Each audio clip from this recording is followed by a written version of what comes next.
Buenas noches, queridos hermanos y hermanas, ¿cómo están? Gloria a Dios, gloria a Dios. Vamos a tener una palabra de oración antes de comenzar a escuchar la palabra del Señor.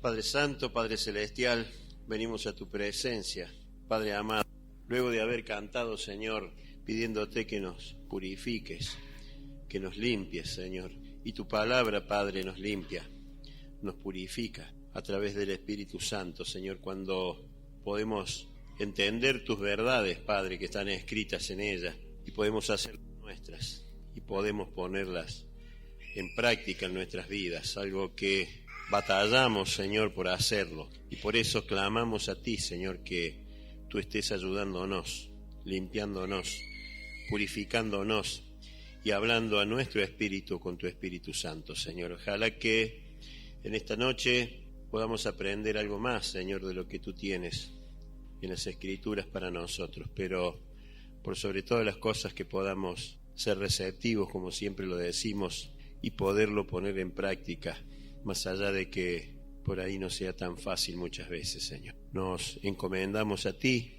al Espíritu Santo también, para que sea Él el que hable en esta noche y pueda entregar el mensaje que tú has preparado para cada uno de nosotros, Señor. Te lo pedimos en el nombre de Cristo Jesús. Amén, Padre. Amén. Bueno, queridos hermanos, decía el apóstol Pablo, sed imitadores de mí como yo de Jesucristo, ¿no? Las enseñanzas, gracias. Si seguimos las instrucciones por carácter transitivo, vamos a seguir las instrucciones del Señor Jesucristo.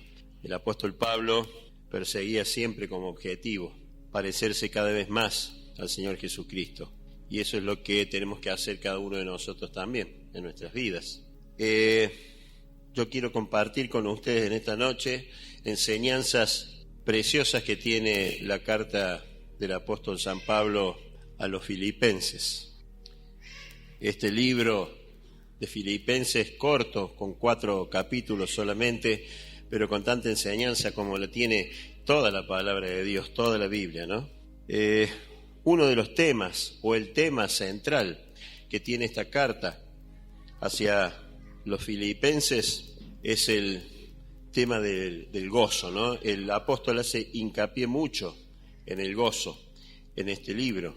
Esta palabra se menciona de una u otra manera 16 veces en estos 4 capítulos. Y otro énfasis que hace el apóstol en este libro, en esta carta, es el sentir del cristiano, que también lo menciona de una manera u otra 10 veces en toda esta carta.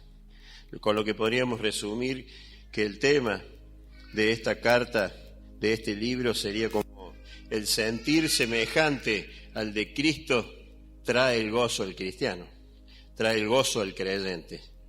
El tema central es el gozo en Cristo Jesús. Lo enfatiza constantemente el apóstol Pablo. Aquí Pablo se encarga claramente también de hablar en cada uno de estos capítulos de una clase de sentir que debemos tener los creyentes para poder disfrutar de la paz y del gozo en Cristo. Y así en el capítulo 1, el apóstol Pablo habla de que el cristiano debe tener un solo sentir. En el capítulo 2 habla que el cristiano debe tener un sentir humilde. En el capítulo número 3 habla de que el cristiano debe tener un sentir espiritual. Y en el 4, un sentir confiado. Obviamente, por una cuestión de tiempo, vamos a dedicarnos solamente al primer capítulo y vamos a hablar de un solo sentir, de lo que nos enseña el apóstol Pablo como cristianos, como creyentes, de tener un solo sentir. Este es un libro, como dije al principio, que enfatiza el gozo, y el gozo sobre el gozo, el regocijo que sentía Pablo y que tenía Pablo y que se los comenta a los hermanos de Filipos. Cuando él escribe esta carta, quería que los hermanos que se congregaban en la iglesia de Filipos en aquel entonces, en el momento que él escribió, y hoy a nosotros, después de tantos siglos, el apóstol quiere que aprendamos a vivir con gozo, a pesar de las circunstancias que estemos atravesando, a pesar de las pruebas o dificultades que estemos viviendo y que estemos atravesando. Podría decirse que es un libro positivo, si cabe el término, a tal punto que en ninguno de los 4 capítulos de la epístola se nombra la palabra pecado. Y la única referencia que el apóstol Pablo hace a un hecho triste, lo hace allí en el capítulo 3, versículo 18, cuando Pablo llora por los creyentes que decían ser cristianos, pero que tenían una mente mundana, una mente carnal, y por eso deshonraban al Señor Jesucristo. Y Pablo llora por eso. Es la única referencia que hay al pecado y a la tristeza en esta carta. Todo lo demás habla del gozo en Cristo Jesús. Pablo estaba lleno de gozo del Señor, a pesar de que las circunstancias que él estaba viviendo cuando escribió esta carta eran cualquier cosa menos circunstancias gozosas. Pablo había sido arrestado de manera ilegal porque él era un ciudadano romano. Había sido llevado a Roma y estaba esperando un juicio en el cual hasta podría haber sido sentenciado a la muerte. Además de esto, había una contienda también entre hermanos. Nos vamos a manejar solamente en el capítulo 1 del libro de Filipenses. Dice el versículo 14: y la mayoría de los hermanos, cobrando ánimo en el Señor, con mis prisiones, se atreven mucho más a hablar la palabra sin temor. Algunos a la verdad predican a Cristo por envidia y contienda, pero otros de buena voluntad. Los unos anuncian a Cristo por contención, no sinceramente, pensando añadir aflicción a mis prisiones, dice Pablo, pero los otros por amor, sabiendo que estoy puesto para la defensa del Evangelio. ¿Qué pues? Que no obstante, de todas maneras, o por pretexto o por verdad, Cristo es anunciado y en él me gozo y me gozaré aún, dice las Escrituras aquí. Había esta contienda entre hermanos que predicaban a Cristo con ciertas intenciones y otros con otras intenciones, mientras estaba preso, mientras estaba encadenado y mientras estaba esperando un juicio allí. Yo me hago una pregunta, y seguramente cuando ustedes leen esta carta se la deben haber hecho, es decir, ¿cómo podía Pablo tener este gozo atravesando estas circunstancias tan desagradables y tan desfavorables para su vida? Y la respuesta es, y creo que esta tiene que ser la enseñanza para la iglesia en esta noche, que Pablo tenía un solo sentir. Su preocupación no se centraba en sí mismo. Pablo tenía un solo sentir, que era Cristo Jesús y el Evangelio. En eso se enfocaba Pablo. Su mirada estaba puesta en Cristo y el Evangelio. Su mirada estaba puesta en su Señor y no en las circunstancias, en los avatares de la vida que estaba soportando y sufriendo en ese momento. En estos pocos versículos que tiene, que son 30 de este capítulo, el apóstol Pablo menciona 6 veces al Evangelio y 18 veces al Señor Jesucristo. Ese era su sentir. Pablo miraba todas estas circunstancias que estaba viviendo tan desfavorables como, según lo vamos a leer para decir la palabra exacta. Quiero que sepáis, hermanos, que las cosas que me han sucedido, dice él, todas estas cosas tremendas que estaba viviendo Pablo allí, él las denomina a sus hermanos las cosas que me han sucedido. Y estas las tomaba Pablo como enviadas por Dios. Todo esto que Pablo estaba padeciendo había sido enviado por Dios a su vida con un propósito. Y Pablo, cuando contaba todo lo que le estaba sucediendo, no lo hacía para quejarse.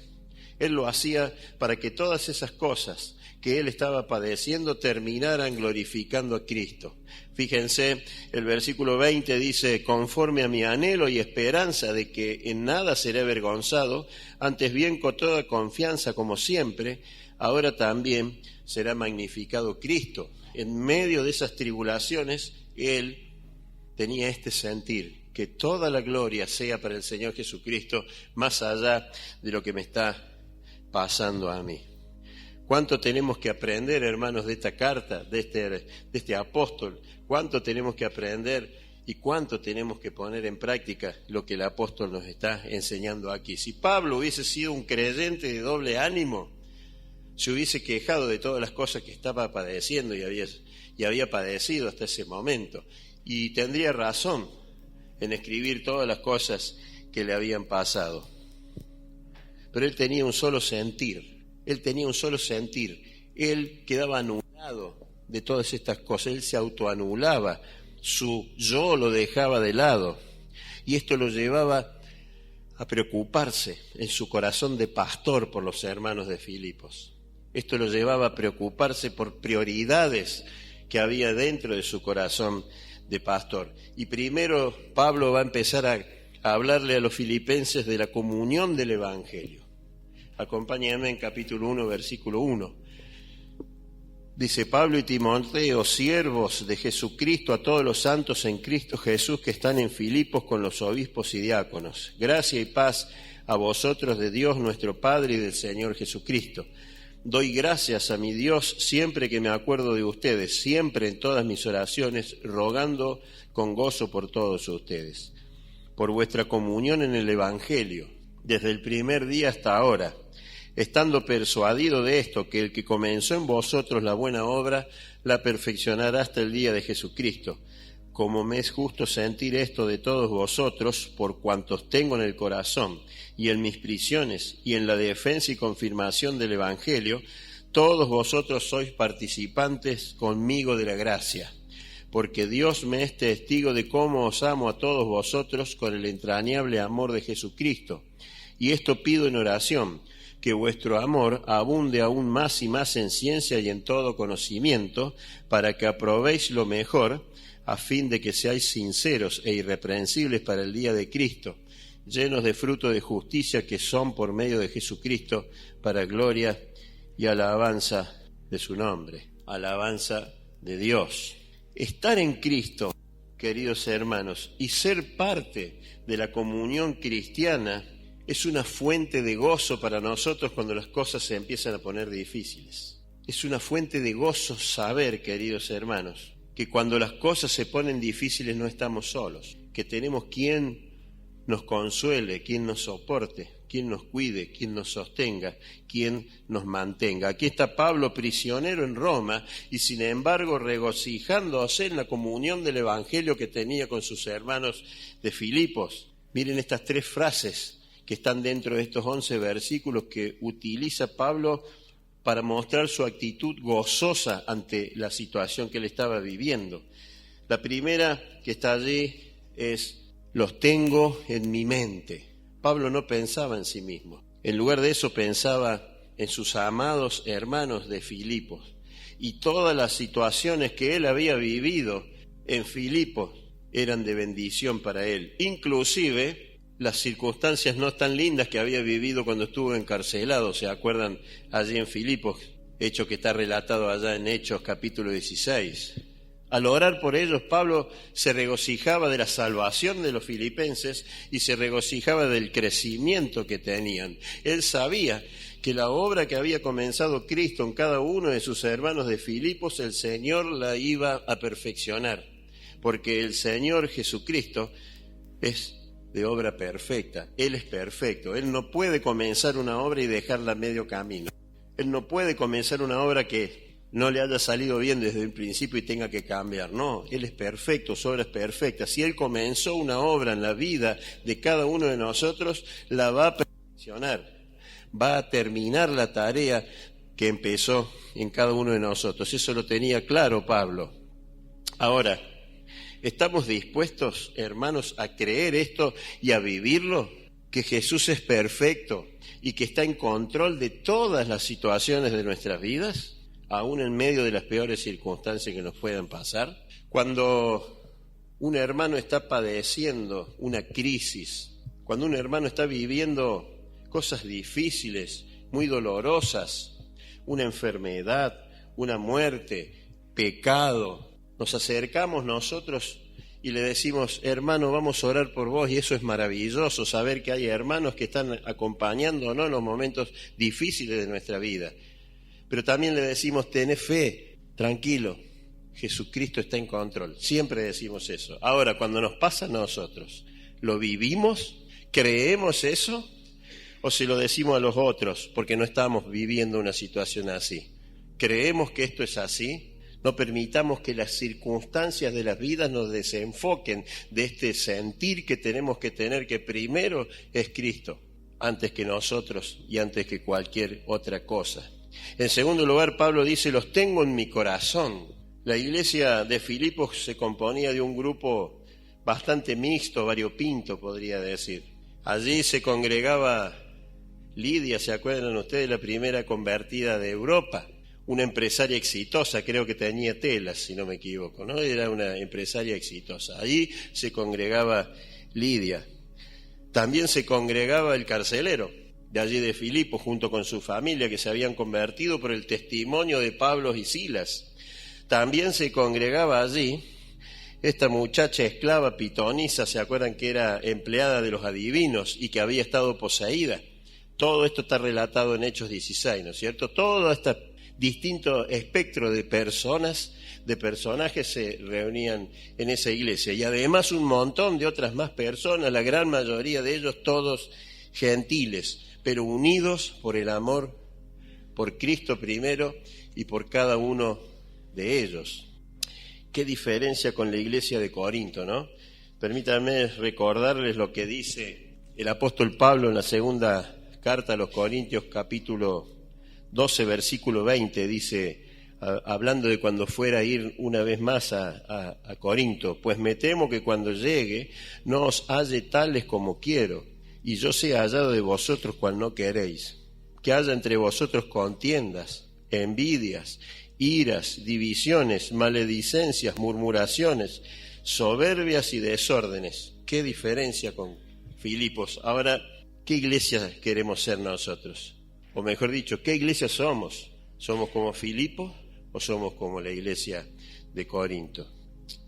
Hermanos, todos nosotros debemos ser unidos, debemos estar pegados por el amor de Cristo Jesús, por el amor a Cristo y el amor entre unos y otros de nosotros, queridos hermanos. Dice Juan 13:35, que la gente sabrá que somos discípulos del Señor si tenemos amor los unos por los otros. Ya basta, basta, dice el apóstol Pablo. Y nos dice a nosotros también, ya basta de tener divisiones, ya basta de estar separados por las afinidades, por las edades, por los grupos, por los chismes, por los comentarios, por las murmuraciones. Eso quita el gozo al cristiano, paraliza la iglesia y puede paralizar la obra en una iglesia local también, queridos hermanos. Todos nosotros, y lo digo yo, pero seguro ustedes están en consonancia conmigo, amamos a Cristo. Entonces, queridos hermanos, si amamos a Cristo, tenemos que amarnos entre nosotros. Somos hijos de un mismo Padre maravilloso y hermoso. Somos hermanos de ese Padre, hijos de ese Padre y hermano entre nosotros. Tenemos un Padre maravilloso, amoroso, misericordioso, completamente amoroso. Aprendamos del apóstol Pablo. Si yo no amo a mi hermano, no amo a Cristo, no amo a Dios. Y si digo amar a Dios y no amo a mi hermano, no estoy diciendo la verdad. ¿Cómo voy a amar a mi hermano si no amo a Cristo? Basta, dice Pablo. Únanse, sean uno, sean importantes el uno para el otro. Vivamos esa comunión del Evangelio a la sombra del Padre amoroso que tenemos. En tercer lugar, Pablo dice, los tengo en mis oraciones. Pablo siempre oraba por las personas. Y su oración aquí, en este capítulo, es una oración pidiendo para que los hermanos de Filipos tengan vidas plenas. Un cristiano vacío es una tragedia, hermano. Un cristiano tiene que tener una vida plena, completa en el Señor Jesucristo. Pablo oraba para que pudieran tener llenura de amor y de discernimiento, para que ellos pudieran ser victoriosos en su andar diario. Esta era una oración por crecimiento cristiano. Hermanos, ¿cuánto tiempo tomamos, pensemos, para orar por nosotros mismos? ¿Y cuánto tiempo tomamos para orar por el otro, por nuestros hermanos? ¿Qué tiempo le dedicamos a una oración y le dedicamos a otra? Y cuando oramos por nosotros, ¿oramos por madurez espiritual? ¿Le pedimos a Dios que nos dé madurez espiritual? ¿Oramos para tener discernimiento espiritual? ¿Le pedimos sabiduría, discernimiento? ¿O pedimos solamente por las cosas que necesitamos o estamos viviendo en el momento? Cuando oremos, hermanos, pensemos en el cielo. Oremos apuntando a eso, queridos hermanos, pidiendo por la santidad de mis hermanos en la congregación, por mi propia santidad, pero orando por la santidad de cada uno de mis hermanos. Como decía recién, seamos importantes para el otro y que los otros sean importantes para nosotros también. Seamos empáticos, mirémonos, tratémonos con amor, como nos pide Pablo, como le enseña el Señor Jesucristo. Miren, la iglesia, la congregación, la asamblea debiera ser como un pedazo de cielo en medio de la tierra corrupta. Vivimos en una tierra corrupta, vivimos rodeados de personas corruptas, vivimos en medio de un sistema corrupto, vivimos entre personas la mayoría del tiempo de nuestro día con personas que no conocen a Dios, que no quieren conocer a Dios, que no les interesa tener una relación con Dios y hasta que están en contra de Dios. Por eso debiera ser un anhelo nuestro esperar cada domingo para poder venir a ese pedacito de cielo en donde me encuentro con mis hermanos amados, a los cuales amo y sé que me aman. Debiera anhelar venir a la congregación y no debiera ser un peso de decir, me tengo que ver con este hermano, con este otro, con aquella otra, que piensa distinto a mí, que hace esto, que hace aquello otro. Basta de eso. Debe ser un pedazo de cielo la congregación. Nuestros hermanos, debemos amarnos de esa manera. Debemos dejar de lado las diferencias que existen, por supuesto que sí, porque somos personas, somos seres humanos y vivimos en la carne, pero eso no tiene que ser preeminente al amor. Cristo nos amó a nosotros siendo lo peor de lo peor, pecadores, perdidos, enemigos de Dios. Debemos dejar estas tonterías de lado y debemos amarnos, debemos cuidarnos, debemos enseñarnos, exhortarnos, educarnos unos a otros, pero siempre teniendo un mismo sentir, Cristo Jesús y su gloria, que cada cosa que hagamos y digamos glorifique a Cristo y no dañe su obra. Continuamos con la carta y Pablo ahora va a hablar del progreso del Evangelio. Versículo 12 dice, quiero que sepáis, hermanos, que las cosas que me han sucedido han redundado más bien para el progreso del Evangelio. De tal manera que mis prisiones se han hecho patentes en Cristo en todo el pretorio y a todos los demás. Y la mayoría de los hermanos, cobrando ánimo en el Señor con mis prisiones, se atreven mucho más a hablar la palabra sin temor. Algunos a la verdad predican a Cristo por envidia y contienda, pero otros de buena voluntad.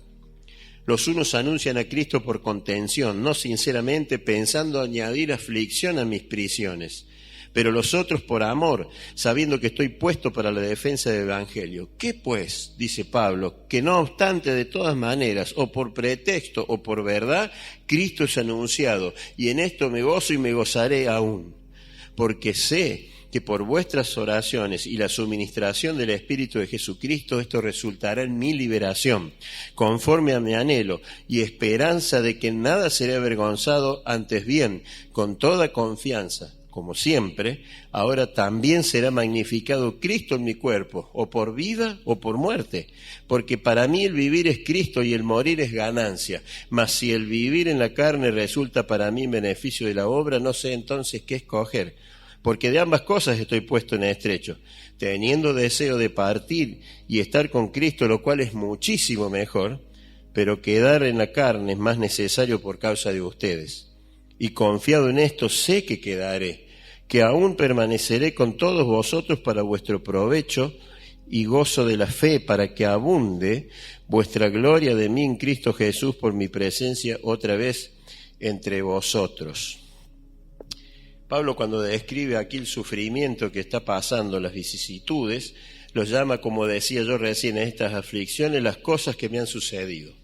Díganme, pongámonos la mano en el corazón, si la mayoría de nosotros hubiese tenido que escribir una carta a una iglesia, a alguien, a un conocido, un pariente, algo, y contar las vicisitudes que estuvo pasando Pablo, ¿hubiésemos puesto las cosas que me han sucedido? ¿Hubiésemos puesto...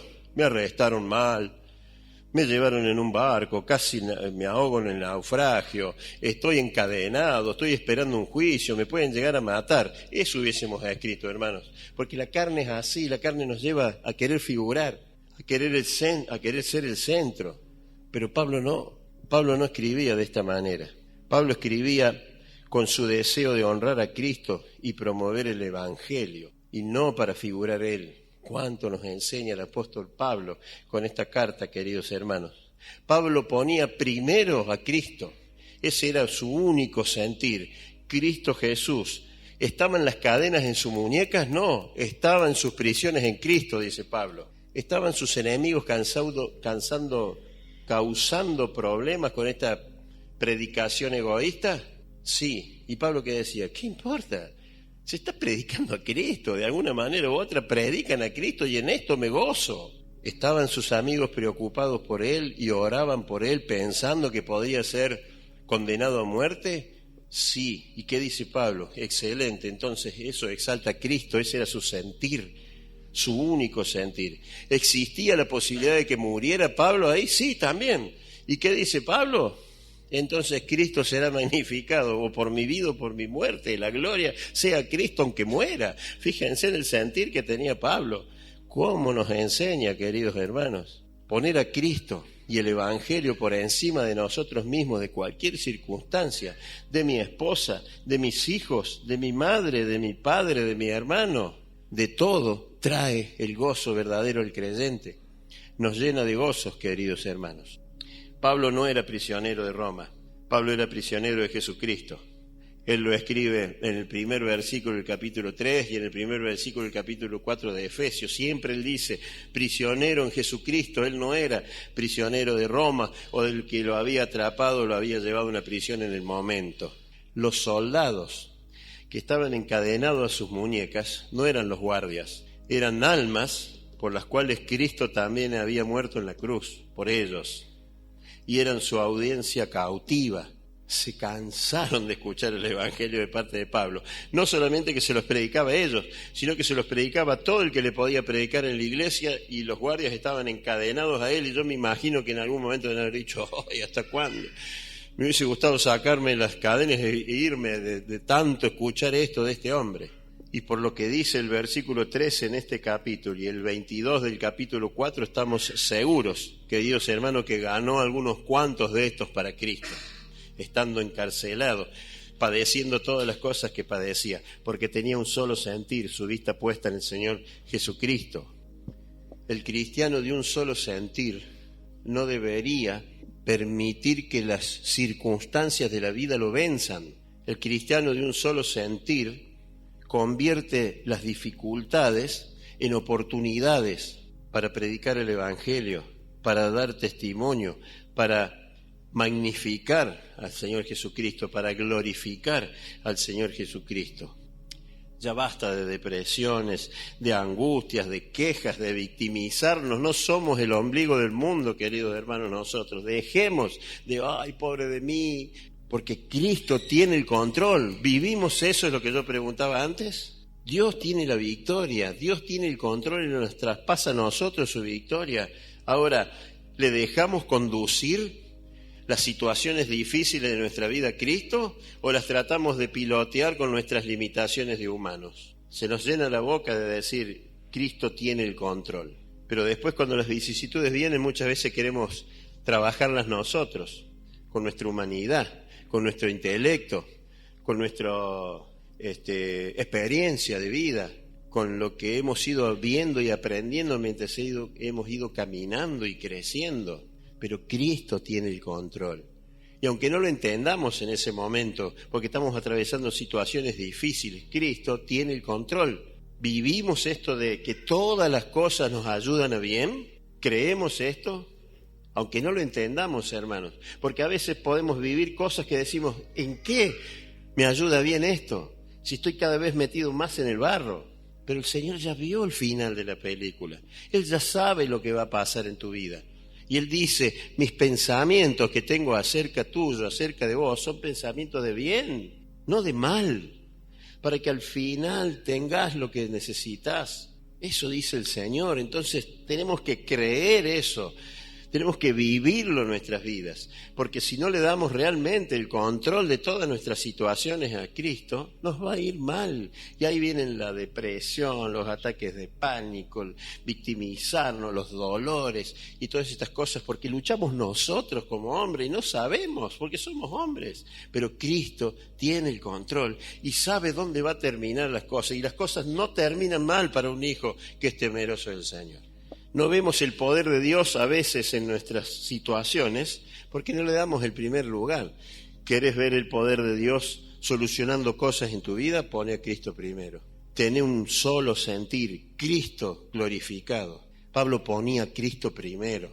Entonces las cosas que les pasaban no tenían sentido, de dolor, de victimizarse, de bajones. Él siempre estaba con gozo porque tenía toda su vista puesta en Cristo y había dejado toda su vida puesta en Cristo. Y en segundo lugar, Pablo ponía a otros. El egoísmo siempre alimenta infelicidad aunque no nos demos cuenta. Cuando pensamos solamente en nosotros, somos infelices. Pablo tenía gozo porque amaba a otros, oraba por ellos, los animaba y procuraba darles gozo. A Pablo le encantaba ayudar a las demás personas, a pesar de que Pablo anhelaba estar con Cristo y decía, prefiero morir para estar con Cristo, que es mucho mejor, pero si me tengo que quedar acá en la carne para ayudar a mis hermanos, para que crezcan, para servirles, para ayudarles, me quedo acá en la tierra, aunque quisiera estar con mi Salvador en el cielo. Él deseaba fervientemente permanecer en la tierra para ayudar a estos creyentes. ¿Hace cuánto que no ayudas a un hermano? ¿Hace cuánto que no le llamas por teléfono a un hermano? ¿Hace cuánto que no visitas a un hermano? ¿Hace cuánto que no vas a compartir el dolor o el gozo de ese hermano? ¿O hace cuánto que no vas a compartir tu dolor y tu gozo con ese hermano, querido hermano? ¿Hace cuánto que no pedís más por otros que por vos mismo? Una vez, cuando recién comenzaba yo en este bendito camino que el Señor Jesucristo nos hace transitar a todos los que hemos creído, y recién comenzaba, se me había puesto a mí un anhelo, quería algo. Y hablando con gente que no era hija de Dios, le comentaba yo, estoy orando por esto. Y era algo para mí. Y aquella persona que no era creyente me dijo, mira, si yo creyera en Dios, se declaraba ateo esta persona, si yo creyera en Dios, oraría más por otros que por cosas para mí. Fue un cachetazo que me dio. Bueno, fui aprendiendo. ¿Hace cuánto que no oramos más por otros que por nosotros mismos? No lo sé, cada uno de nosotros sabe. ¿Hace cuánto que no le preguntás a un hermano cuando te juntás acá en la puerta si hay algún dolor, hay alguna herida, hay algún desazón en sus vidas? Poné, hermano, a tu prójimo primero. Pongamos en práctica la regla de oro que nos dejó escrita el Señor Jesucristo aquí en Mateo 7:12, que dice, hacé al otro, hacé a tu prójimo, hacé a tu hermano lo que te gustaría que él hiciera por vos. Entonces ponete en el lugar de otro hermano que está pasando dolor, tristeza, viviendo en pecado, cualquier situación que se te ocurra, ponete en ese lugar. Pensá estar padeciendo lo que ese hermano padece y pregúntate qué te gustaría que ese hermano te dijera o hiciera. Y eso hacé con otros. Si viviéramos la regla de oro, sería tan distinta la iglesia, queridos hermanos. Pablo ponía primero, tenía un solo sentir, poner primero a Cristo, después poner a su prójimo y por último se ponía él mismo. Su cuerpo no era suyo, su futuro no le pertenecía a Pablo. Su reputación era la de Cristo Jesús. En contraste, cuando nosotros nos ponemos primero, eso siempre acarrea miseria, como decía al principio. Siempre que las dificultades afecten nuestras vidas, debemos asegurarnos de tener este solo sentir y decirle al Señor, Señor, venga lo que venga, sienta lo que sienta, padezca lo que padezco, quiero que Cristo sea glorificado. Este es el secreto del gozo cristiano. Este es el secreto del gozo. Por último, porque ha avanzado el tiempo, Pablo va a hablar de la fe del Evangelio. Versículo 27 dice, solamente que os comportéis como es digno del Evangelio de Cristo, para que, o sea que vaya a veros, o que esté ausente, oiga de vosotros que estáis firmes en un mismo espíritu, combatiendo unánimes por la fe del Evangelio, y en nada intimidados por los que se oponen, que para ellos ciertamente es indicio de perdición, mas para vosotros de salvación, y esto de Dios, porque a vosotros os es concedido a causa de Cristo, no solo que creáis en Él, sino también que padezcáis por Él, teniendo el mismo conflicto que habéis visto en mí y ahora oís que hay en mí. Hay batallas que tenemos que enfrentar en nuestras vidas. Hay batallas en la vida cristiana. No todo es color de rosa, querido hermano. Y Pablo nos advierte aquí que los enemigos nos atacarán, que va a haber batallas. Que combatamos fervientemente, dice Pablo aquí. Miren, los cristianos atravesamos 3 etapas cuando recibimos al Señor Jesucristo. Primero llegamos a ser parte de la familia de Cristo. Esto es la comunión del Evangelio. En segundo lugar llegamos a ser siervos, y este es el progreso en el Evangelio. Y en tercer lugar llegamos a ser soldados para combatir fervientemente, como dice Pablo aquí, por la fe del Evangelio. Satanás siempre está buscando hacerle daño a la iglesia y destruirla. Siempre. Está esperando que nosotros abramos puertitas para él meterse como las zorras en medio nuestro. Y los cristianos debemos tener un solo sentir para hacer frente al enemigo. Pelear la buena batalla de la fe, como nos enseña Pablo. Pablo nos da varias exhortaciones acá en este capítulo para animarnos en realidad a defender la fe del Evangelio. En el versículo 27 Pablo dice, ustedes no están solos. Como decía antes, qué maravilloso es saber que cuando estamos batallando en el medio de las dificultades de la vida, tenemos a hermanos que están de rodillas orando por nosotros. Están clamando por nuestro dolor, por nuestros problemas. Están clamando por nuestro pecado. No hay sustituto para la unidad y la armonía de la iglesia. No hay sustituto para eso. Satanás es el gran divisor y el gran destructor. Y él quiere una iglesia dividida para destruirla. Pero si nosotros tenemos este sentir de poner a Cristo Jesús primero, Cristo Jesús es el unificador y es el edificador y es el constructor.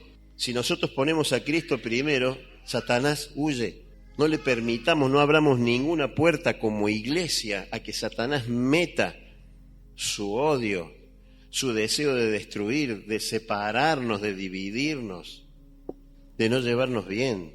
Cristo es el unificador y el edificador. Puestos en sus manos, el enemigo huye. No estamos solos, queridos hermanos. Después Pablo dice, ustedes están del lado ganador en el versículo 28. No permitamos que el enemigo nos atemorice cuando vienen esas tormentas a nuestras vidas, cuando vivamos circunstancias difíciles, nos aconseja Pablo. El enemigo sabe que él ya ha sido derrotado en la cruz del Calvario por el Señor Jesucristo y que nosotros somos victoriosos en Él. La unidad y la fe de los creyentes es una clara señal para que el enemigo vea que tiene las de perder. Cuando estamos unidos en amor, en fe, tenemos un solo sentir, queremos glorificar a Cristo, ponemos a Cristo primero, esa es la mejor señal que Satanás ve y se va. Y huye, resistid al diablo y él huirá, dice la palabra. Él sabe que lleva la de perder, pero quiere dañar, entonces busca estas cositas que nosotros como iglesia, como hermanos, no le tenemos que permitir. Si no, él gana terreno, quiere poner el pie, como esos vendedores de antaño que uno le abría la puerta y ponían el pie ahí para que uno no pueda cerrar mientras ellos nos hablaban. Él nos dice que no estamos solos, Pablo, que estamos del lado del ganador. Y por último nos dice que es un privilegio sufrir por Cristo. Es un privilegio cuando pasamos todas estas vicisitudes que está pasando Pablo acá y no se deja vencer, no se deja desanimar. Es maravilloso creer en el Señor Jesucristo y recibir su salvación. Y sí, es lo más maravilloso que nos ha pasado en la vida a cada uno de nosotros. Pero hay otro obsequio. Filipenses 3:10 dice, a fin de conocerle y el poder de su resurrección y la participación de sus padecimientos, llegando a ser semejantes a él en su muerte. Miren, Pablo destaca aquí que nuestro sufrimiento es en comunión con Él. Hechos 5:41, ustedes se van a acordar de esto cuando Juan y Pedro, los apóstoles, están allí ante el concilio, ¿no? Y dice Hechos 5:41, y ellos, hablando de Juan y Pedro, salieron de la presencia del concilio gozosos de haber sido tenidos por dignos de padecer afrenta por causa de su nombre. Qué privilegio, hermano, que nosotros podamos seguir este camino, esta experiencia iniciada por los apóstoles, por Pablo, por Pedro, por Juan, por todos. Qué privilegio es sufrir por Cristo. Qué privilegio es glorificar a Cristo a través de nuestro sufrimiento. Pero ocurra lo que ocurra, hermanos, vivamos la situación que vivamos. Debemos siempre tener un comportamiento de un creyente, un comportamiento de un cristiano. Las circunstancias de la vida no nos pueden hacer desviar de eso. Nuestro testimonio tiene que ser siempre igual, estemos padeciendo lo que padezcamos. Como dice Pablo aquí, que su comportamiento sea tal que pueda ser identificado con el Evangelio. Nos advierte Pablo aquí en el versículo 27. Una vez un hermano me contó que él había escuchado que una vez le preguntaron a Mahatma Gandhi cuál era el obstáculo más grande para las misiones cristianas en la India. Y Mahatma Gandhi respondió: los cristianos. Qué pena, ¿no? A ver, tal vez podríamos pensar, y bueno, habrán sido unos cristianos que no tenían temor al Señor allá, que fueron como misioneros y no se vio el poder de Dios porque no estarían bien, etcétera, etcétera. No sé, pero nos habla a nosotros de que nuestro comportamiento tiene que ser siempre el mismo como un hijo de Dios. Tengamos las vicisitudes que estemos pasando, queridos hermanos. En medio de todos estos problemas, Pablo mostraba tranquila confianza. Estaba seguro que los filipenses continuarían en su andar cristiano, como dice aquí el versículo 6. Se regocijaba de que sus tribulaciones daban nuevo ánimo a los creyentes para predicar aún más la palabra, dice el versículo 14, y confiaba en su Señor que los sacaría de ese lugar, que saldría adelante de esas tribulaciones y volvería a ver a sus amigos, a sus hermanos de Filipo, como dice el versículo 25. ¡Qué bendición! Y esta es la bendición de tener un solo sentir, la confianza gozosa en Dios, sabiendo que Él está en control de toda situación en nuestras vidas. Este es el mensaje de Dios en este primer capítulo de la carta a los filipenses. Poner a Cristo como primera medida, por sobre todas las cosas. Tener este solo sentir, Cristo. Y todas las circunstancias no pueden ser jamás superiores a Cristo. Y no ponerme a tratar de interpretar y de entender por qué estoy viviendo esta situación, sino de saber que son situaciones que el Señor permite que las vivamos para que glorifiquemos a Cristo. No permitamos, queridos hermanos, que las vicisitudes de la vida nos doblen, nos venzan.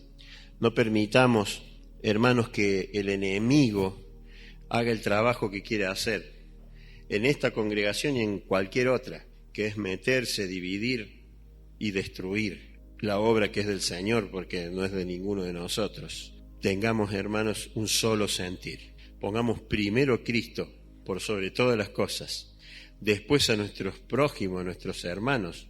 ¿Se acuerdan cuando le preguntan al Señor Jesucristo cuál es el mayor de los mandamientos, ¿no? Y Él dijo: ama a tu Dios con todo tu corazón, con todas tus fuerzas, con toda tu alma. Y el segundo es similar a este: ama a tu prójimo como a ti mismo. Ese tiene que ser nuestro sentir. Poner a Cristo primero, sobre todas las cosas, después a nuestros hermanos, a nuestro prójimo y por último a nosotros. Saquemos todas las divisiones que tengamos, los distintos pensamientos, acerquémonos, porque somos hermanos, hijos de un mismo Padre. Maravilloso, que no nos va a abandonar, que ha prometido estar con nosotros hasta el último día de nuestras vidas. Estamos del lado ganador, Él está con nosotros. Tenemos que tener victoria en nuestras vidas personales, pero como iglesia también. Afirmémonos en nuestro Salvador, el precioso Señor Jesucristo. ¿Oramos? Padre amado, Padre celestial, te damos gracias, Señor, por estas preciosas enseñanzas que tú tienes para nosotros en las Escrituras.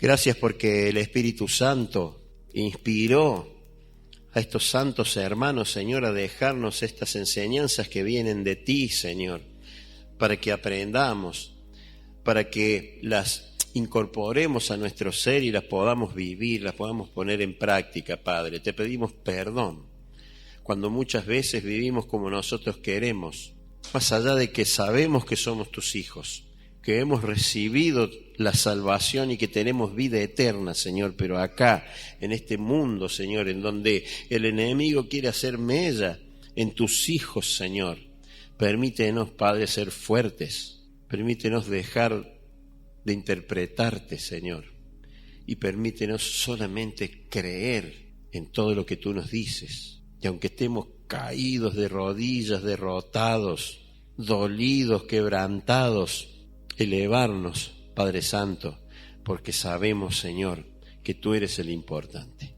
Y sabemos que tú vas a dar la victoria al final de los tiempos a cada uno de nosotros, Señor. Te damos gracias por tu palabra. En el nombre de Cristo Jesús oramos. Amén.